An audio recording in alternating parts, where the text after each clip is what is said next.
Hello there, welcome to another video in this Depreciation Explained series where I've been covering all the basics of depreciation.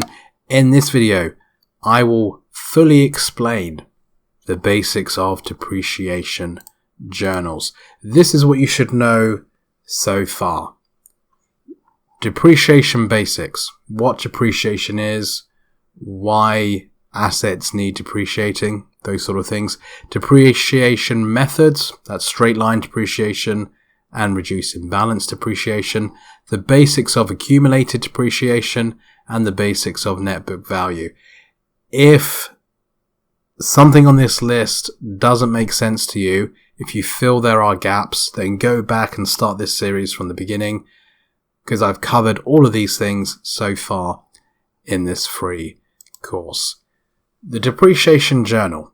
So in previous videos, I showed you how to calculate depreciation using the straight line method or the reducing balance method. So you know how to calculate depreciation.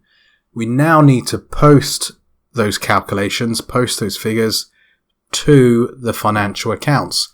And we do that by using a journal, and we debit depreciation expense and we credit accumulated depreciation. So we debit depreciation expense, which is going to show on the profit and loss statement under expenses, and we credit the relevant asset accumulated depreciation accounts. You can see I have accumulated depreciation accounts for computer equipment, property, plant and equipment, motor vehicles, fixtures and fittings. So we debit the depreciation expense account and credit the relevant accumulated depreciation account. Now down here I have a little note for myself saying period end. So you'll post the depreciation journal as often as you do period ends. So if you only do a period end once a year, at the end of the year for the financial year, then depreciation will be calculated and posted then. If you are doing monthly period end, so a month end or a quarterly end, depreciation will be posted then. However, the calculation should only be done once for the year.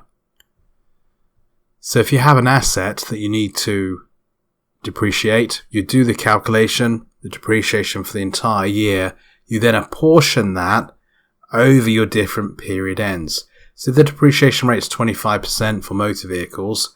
You're not going to depreciate 25% every time you do a period end, so 25% per month. That makes no sense. You would do the 25% for the year, and then you would split that by the 12 months. If you're doing monthly, if you're doing month ends, or if you're doing it quarterly, you divide it by 4 over those 4 quarterly ends. So you're calculating depreciation for the year, and then you apportion that to your different period ends. If you're only doing period end once, the financial year end, then you just need to calculate it once and post it once. Hopefully that makes sense. If not, let me know below. So here is a journal example. So we have debit motor vehicle depreciation, so that goes to the profit and loss, 1500, and we credit motor vehicle accumulated depreciation.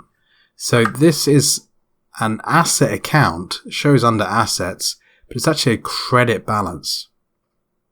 And how this works is we have the cost and the accumulated depreciation gives us our net book value, and that's for computer equipment. So if we're looking at motor vehicles, we're debiting the depreciation expense here. We're crediting 1500 to motor vehicles accumulated depreciation. So with the cost, which is debit, the asset balance, minus the credit balance gives us our net book value.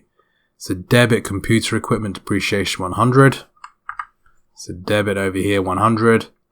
Credit computer equipment accumulated depreciation 100. So that'll go here under accumulated depreciation.